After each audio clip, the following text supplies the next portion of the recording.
Mimpi saja tidak cukup, kamu harus bangun merealisasikannya menjadi kenyataan. Halo semuanya, nama saya Michael, selamat datang di channel saya, Sikutu Buku. Kali ini saya akan bahas kisah inspiratif dari Rudy Salim, CEO dari Prestige Corporation. Dia adalah pengusaha muda yang sukses berjualan mobil mewah. Sebelum kita mulai, buat kalian yang mau support channel ini agar terus berkarya, caranya gampang banget. Kalian cukup klik subscribe dan nyalakan loncengnya. Dukungan kalian membantu banget supaya kita bisa rutin posting dan bersama-sama belajar di channel ini. Rudy Salim lahir di Jakarta pada tahun 1987. Dia lahir dalam keluarga dokter. Ayah, ibu, dan kedua kakaknya berprofesi sebagai dokter. Lahir dalam keluarga dokter membuat Rudy dipaksa keluarganya untuk jadi dokter karena ukuran sukses bagi keluarganya adalah dengan menjadi dokter. Rudy lalu mengikuti keinginan orang tuanya untuk kuliah kedokteran. Namun, karena tidak ada passion di bidang tersebut, dia pun akhirnya drop out di semester kedua. Orang tuanya lalu mengiming-imingi dia sebuah mobil Mercedes-Benz apabila mau melanjutkan kuliah dokternya lagi. Akhirnya dia menuruti keluarganya untuk melanjutkan kuliah jurusan dokter di universitas lain. Namun kembali lagi, karena dari awal tidak ada passion, hal ini membuat Rudy drop out kedua kalinya di tempat kuliah yang berbeda. Kali ini orang tuanya marah besar, karena dia dianggap membangkang. Bahkan dia sampai dimarahi dan dikatakan tidak usah ketemu lagi kalau belum sukses. Kondisi ini lalu membuat Rudy bingung soal masa depannya. Rudy memulai usaha sejak usianya 19 tahun. Bisnis awalnya yaitu di microfinance. Baru beberapa tahun kemudian, dia memulai bisnis mobil mewah. Pada tahun 2009, dia mendirikan usaha yang bernama Excel Trade. Ide ini berasal dari hasil diskusi dengan temannya yang bekerja di perusahaan dealer elektronik.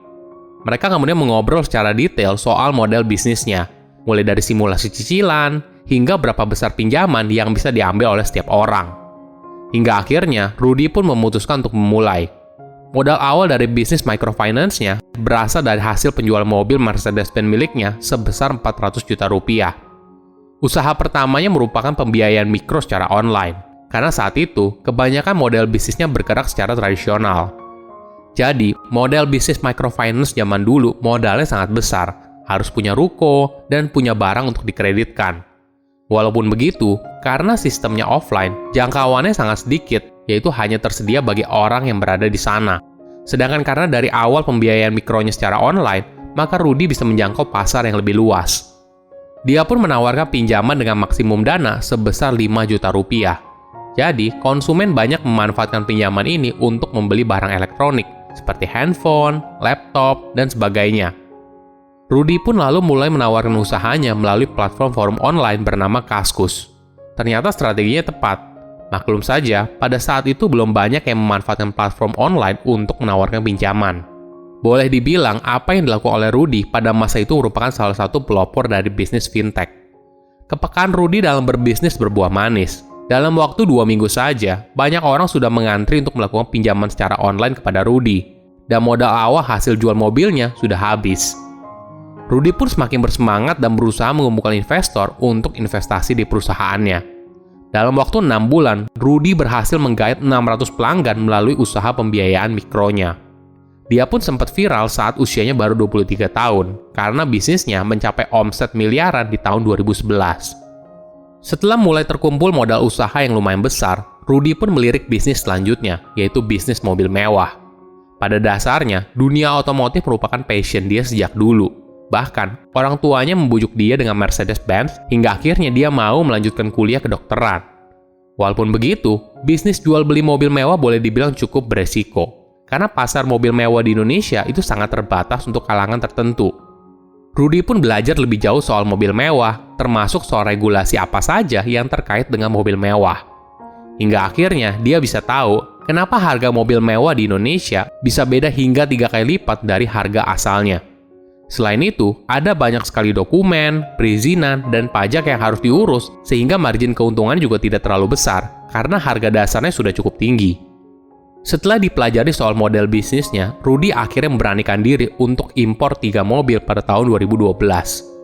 Cara menjalankan bisnis ini boleh dibilang jauh berbeda saat dia menjalankan usaha microfinance.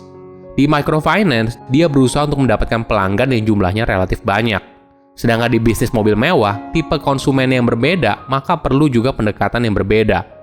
Di pola bisnis yang berbeda, maka hukum serta spesifikasi bisnisnya juga berbeda. Ketekunan Rudy dalam menjalankan bisnis mobil mewah ternyata berbuah manis. Saat ini, Prestige sudah tersedia 8 cabang di luar Jakarta. Konsumennya pun bukan hanya di Indonesia, tapi beberapa mobil mewah yang merupakan bagian dari koleksi terbatas juga dijual ke luar negeri.